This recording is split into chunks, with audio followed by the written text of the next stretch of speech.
Figur teladan sepanjang zaman. Kami hadirkan Kisah Mulia.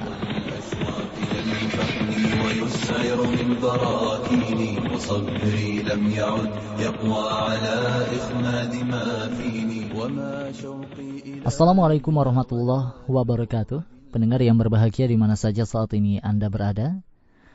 Sahabat-sahabat Nabi Shallallahu Alaihi Wasallam adalah manusia-manusia terbaik setelah para nabi. Mereka memberikan teladan dalam mengimani, mengamalkan dan juga mendakwahkan Islam. Nah, salah satu sahabat Nabi Shallallahu Alaihi Wasallam yang patut kita teladani dan kita ceritakan kisah hidupnya pada anak-anak kita adalah kisah Sa'ad bin Mu'adz radhiyallahu anhu.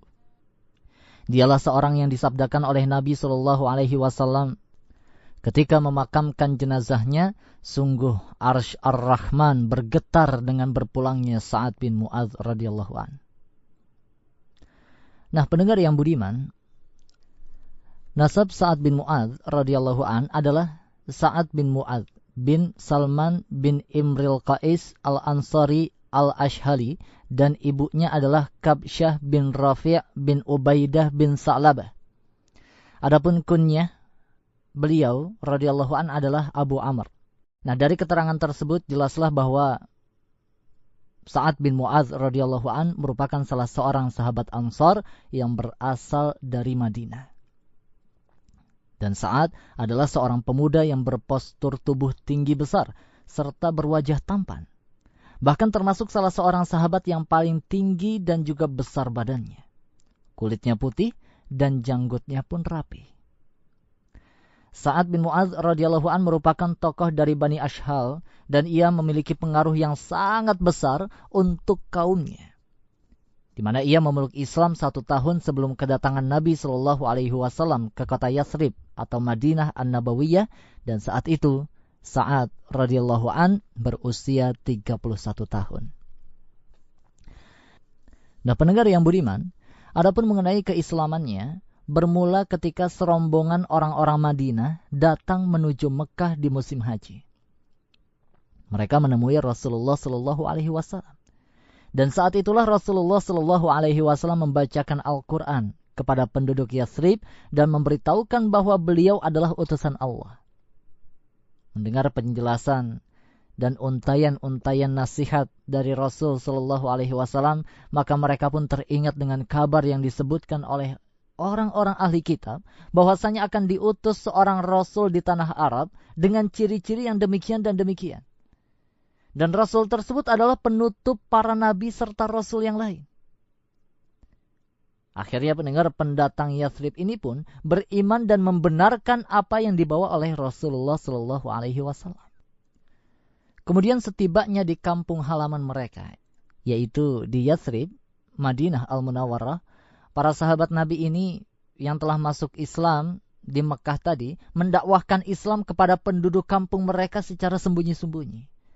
Dan dakwah mereka pun kian menarik dan diterima oleh penduduk setempat.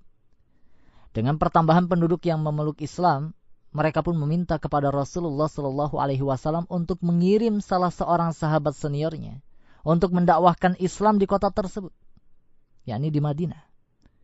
Rasulullah Shallallahu Alaihi Wasallam pun menanggapi permintaan sahabat-sahabatnya tersebut dengan mengirimkan Mus'ab bin Umair radhiyallahu an untuk mendakwahi penduduk kota Yathrib.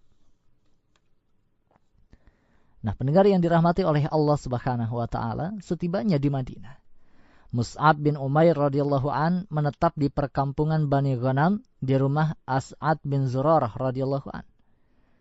Beliau pun memulai dakwahnya kepada penduduk Madinah dengan ajaran Islam, kemudian membacakan Al-Qur'an serta menyeru kepada At-Tauhid.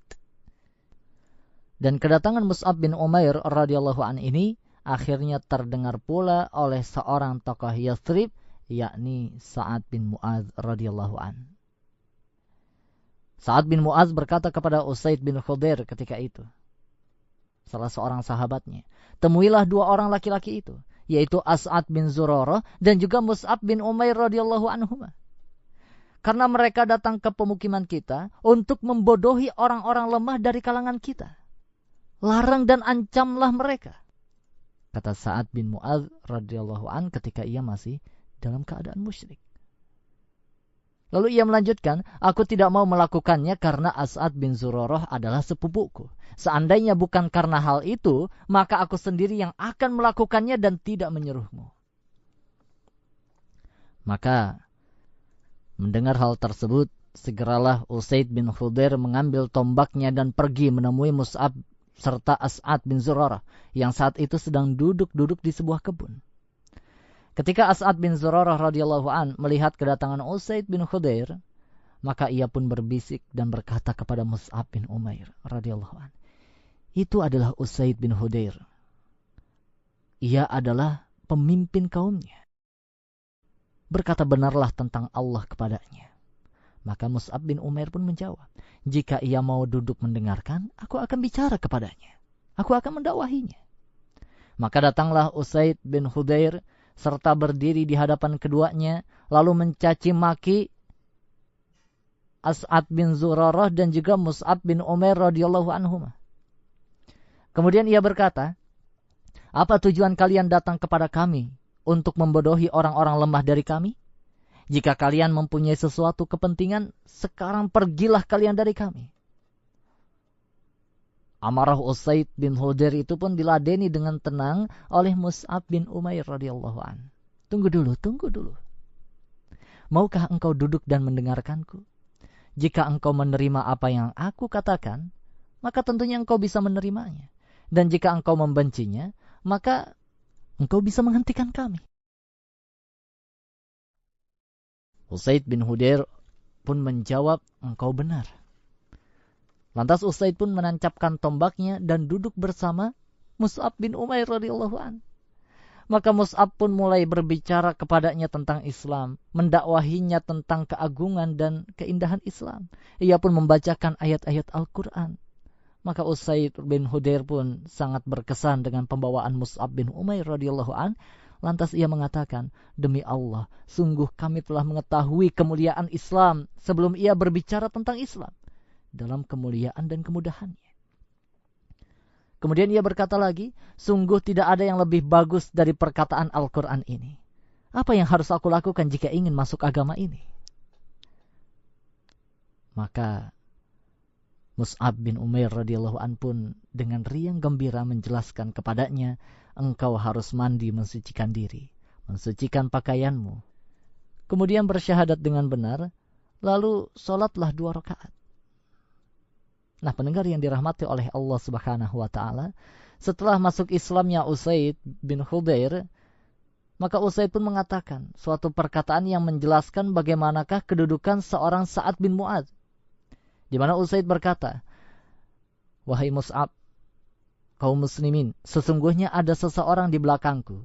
Jika ia mengikuti kalian berdua, niscaya tidak ada seorang pun dari kaumnya kecuali akan ikut memeluk Islam. Aku akan bawa kalian kepadanya. Maksudnya adalah Sa'ad bin Mu'adz. Lantas berangkatlah Usaid bin Khudair bersama As'ad serta Mus'ab radhiyallahu anhum menuju ke kediaman Sa'ad bin Mu'adz yang tengah berkumpul bersama kaumnya kala itu. Melihat kedatangan Usaid ini, Sa'ad bin Mu'adz berkata kepada orang di sekelilingnya, demi Allah, dia datang dengan wajah yang berbeda saat ia berangkat meninggalkan kita. Maksudnya ketika diperintahkan oleh Sa'ad bin Mu'adz tadi. Nah, setelah Sa'ad bin Mu'adz menanyakan hasil pertemuannya dengan As'ad bin Zurarah dan juga Mus'ab bin Umair, maka Mus'ab radhiyallahu an pun memulai pembicaraan dengan Sa'ad bin Mu'adz.